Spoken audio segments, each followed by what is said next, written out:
Yo mes Wilson et mes Wilsonettes, j'espère que vous allez bien. Aujourd'hui on va parler de Kyoto. Si vous allez au Japon, vous allez forcément passer par cette ville. Aujourd'hui je vais vous donner des conseils de voyage, je vais vous parler des endroits que j'ai aimés, des endroits que j'ai pas aimés. On va surtout parler des endroits touristiques. Et on va commencer par du positif, du très positif. On va commencer par un super endroit, Fushimi Inari Taisha. C'est le sanctuaire de la déesse Inari qui est la divinité des céréales et notamment du riz. Mais pas que, puisque, alors attention, accrochez-vous bien, c'est aussi la divinité protectrice des prostituées et des pompiers. Donc si une maison close prend feu, maintenant vous savez qui prier. Son sanctuaire principal se trouve sur une petite montagne qui porte son nom. Enfin, c'est plus une grande colline qu'une montagne, c'est pas si haut que ça. Et ce sanctuaire est connu pour ses torii. Vous connaissez les torii, c'est les portails japonais. Ils servent à séparer les endroits sacrés des endroits profanes. Et si le sanctuaire d'Inari est aussi connu, c'est parce que là-bas il y a des milliers de torii. C'est assez impressionnant à voir et c'est super joli. Alors c'est très touristique, mais l'avantage c'est que plus tu montes, moins il y a de gens. Donc c'est vrai qu'en bas il y a une marée humaine, il y a vraiment une marée humaine. Mais ouais, vers le milieu déjà ça se calme un petit peu et vers le sommet il n'y a pas tant que ça de gens.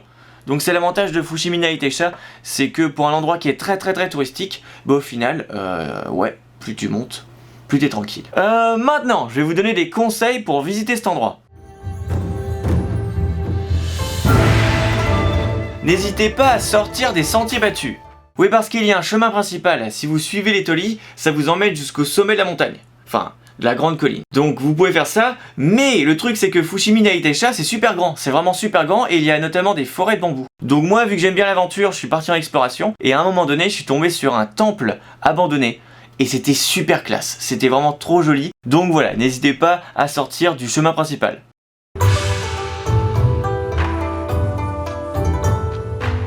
Commencez l'ascension à 14 h. Oui, parce que si vous le faites entre midi et 2 et que c'est l'été, vous allez cramer. Au Japon, il fait très chaud l'été et en plus, c'est pas mal d'être à Fushimi Inari Taisha quand la nuit tombe parce que la nuit, c'est éclairé par des lanternes. Du coup, l'atmosphère est totalement différente. Moi, j'ai beaucoup aimé l'atmosphère la nuit et en plus, il y a beaucoup moins de touristes. Donc ouais, c'est pas mal de commencer à 14 h. Comme ça, vous prenez votre temps. Tranquillou, vous montez tranquillement, vous faites l'ascension. Vous pouvez partir à l'aventure un petit peu si vous voulez explorer les forêts de bambou et tout. Et donc après, une fois que vous êtes au sommet, boum, coucher de soleil.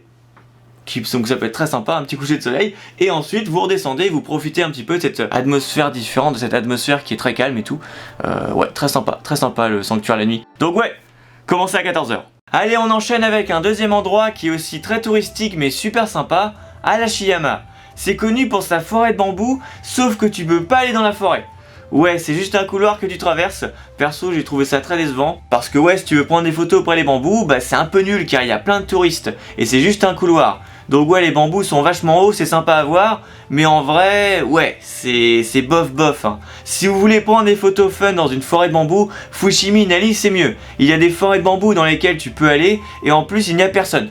Donc t'es tranquille, t'es peinard pour prendre tes photos, franchement c'est le top.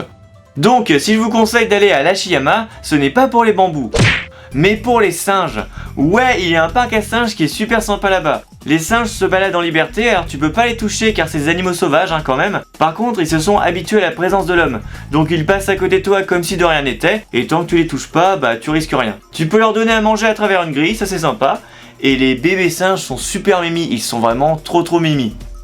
Et en plus à Arashiyama il y a de très jolis paysages, mais vraiment super sympas, je vous en ai montré un dans mon 3e cours de japonais. C'est le paysage avec la rivière, les montagnes, le village et tout, enfin c'est trop stylé, c'est très japonais donc ouais. Après le parc à singes, vous pouvez vous balader et faire votre plein de nature et de paysages, c'est vraiment super sympa, j'ai vraiment adoré Arashiyama, c'est vraiment top.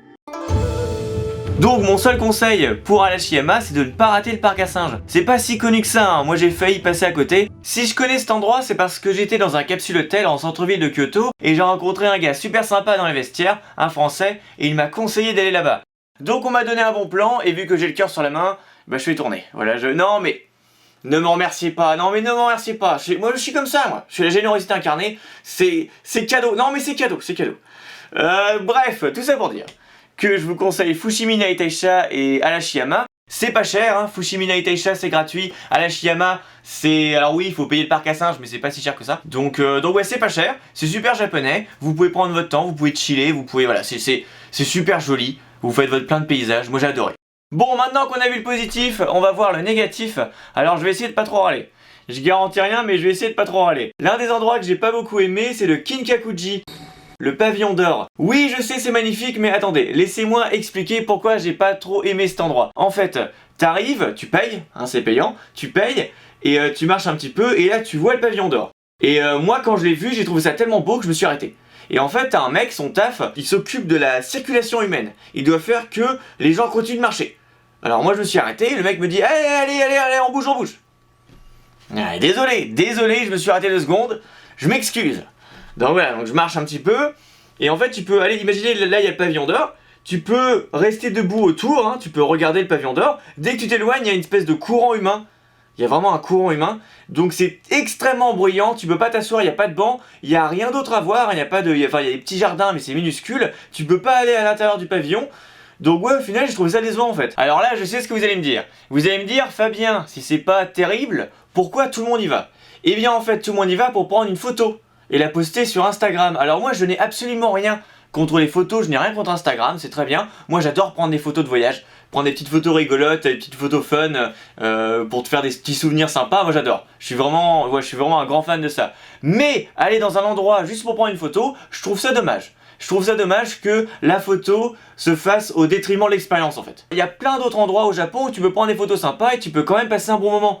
Parce que, oui, ok d'accord, tu prends une photo, mais si quelqu'un te demande, au fait, c'était bien cet endroit? Bah, la réponse est non, enfin tu peux pas dire oui, tu peux dire, ah oui, j'ai passé un super moment au Kinkakuji. Ah, c'était génial, il y avait des touristes partout, c'était bruyant, en fait, tu peux pas profiter de l'endroit, c'est ça qui me dérange en fait. Pour moi, quand tu vas dans un endroit, il faut que tu puisses profiter de cet endroit.